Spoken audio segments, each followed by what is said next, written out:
Bonjour, c'est Gilles pour actualité-dvd.com qui vous parle et je vous parle du DVD de Le Cochon de Gaza. Le film de Sylvain Stibal est distribué par les films Séville et met en vedette Sasson Gabay, Baya Bellal et Myriam Tekaya, sorti en magasin le 23 octobre 2012.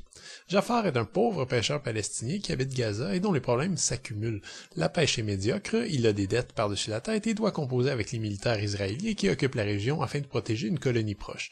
Mais la vie de Jafar prend un tournant lorsqu'il retire de son filet de pêche un gros cochon vietnamien, un animal dont il est difficile de trouver acheteur dans une région du globe qui n'aime pas particulièrement cette bête.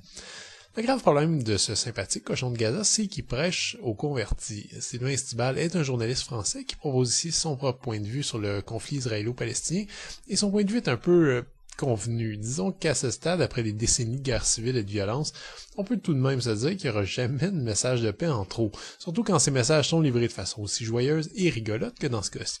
Arrivant d'un peu nulle part, cette production européenne part d'une prémisse qui pique la curiosité. Que peut bien faire un pauvre pêcheur palestinien avec un cochon? Le tuer équivaudrait à passer à côté d'un peu d'argent bien gagné, mais qui voudrait manger de cette viande impure? C'est une idée de base qui est vraiment géniale et qui permet dès le départ d'induire l'idée de similitude entre deux peuples qui n'arrivent pas à vivre ensemble. On sera peut-être pas d'accord avec ma comparaison, mais j'ai trouvé que le ton adopté par Sylvain Stibal rappelait beaucoup certaines œuvres engagées de Charlie Chaplin, en équilibre entre humour visuel, tendresse et message social déguisé en bonne grosse farce. Les blagues volent donc un peu à tous les niveaux, ce qui permet de plaire à tout le monde. En fait, j'ai l'intuition qu'Estibal aurait aimé que des enfants voient son film et je pense que c'est ce qui a guidé beaucoup de ses choix, même si certains passages plus poétiques s'adressent davantage aux adultes. Sasson Gabay, qui incarne Jafar, comprend très bien cet objectif et propose une performance vraiment délicieuse. En fait, c'est vraiment le pilier du film. Il faut voir la quantité d'émotions qui passe dans son visage si expressif quand il se regarde dans le miroir avec une Kalachnikov, pour qu'on comprenne que le type ne fait pas que le bouffon. Gabay comprend son personnage, assume totalement son aspect un peu fruste, rustre et terre à terre, tout en lui infusant une dignité extraordinaire, un espoir constant qui le rend vraiment attachant. Jafar agit tout autant qu'il subit, il ne se complaît pas dans sa misère, mais cherche toujours à s'en sortir, quoi qu'il advienne même dans les pires situations. C'est aussi ça un peu qui fait le charme de ce film. Le cochon de Gaza se déroule dans un quotidien terrible, et Estibal ne cherche pas à l'embellir. Sa description est très crédible et on comprend en une poignée de scènes les pressions sociales qui écrasent tout autant les Israéliens que les Palestiniens dans cette petite zone chaude du globe. Et malgré tout, Estibal cherche à voir la beauté là-dedans. L'éruption de ce drôle de cochon rapproche un peu tout le monde, révèle l'humanité que le camp adverse n'arrive plus à voir.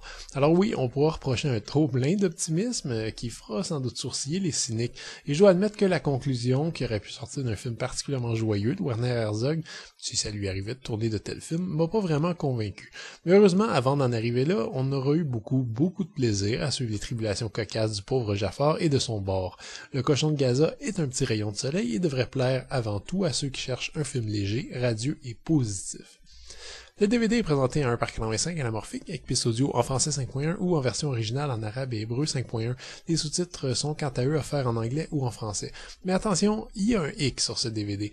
Au départ, on vous demande si vous voulez voir le film en anglais ou en français. Si vous choisissez l'option français, vous êtes obligé de regarder le film en version française avec sous-titres optionnels en français.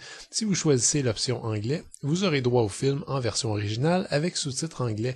Et donc, ce que ça implique, c'est qu'il n'y a pas moyen de regarder le film en version originale sous-titré en français, ce que je trouve vraiment absurde puisque tout est sur le disque. Enfin, bref, comme ça vous le saurez. Malheureusement, il n'y a point de bonus à l'horizon, si ce n'est qu'une poignée de bandes-annonces de films distribués par Séville. Le cochon de Gaza est une fable éminemment plaisante, toute légère et assez originale. Les ruptures de ton un peu régulières vont peut-être déstabiliser quelques-uns, mais ça posera pas de problème si vous aimez les films au déroulement un peu imprévisible. Cette première œuvre de Sylvain Stibal passera sans doute pas à l'histoire, mais c'est un conte moral intelligemment conçu, aux gags nombreux et agréables. C'était Gilles, merci, bon visionnement.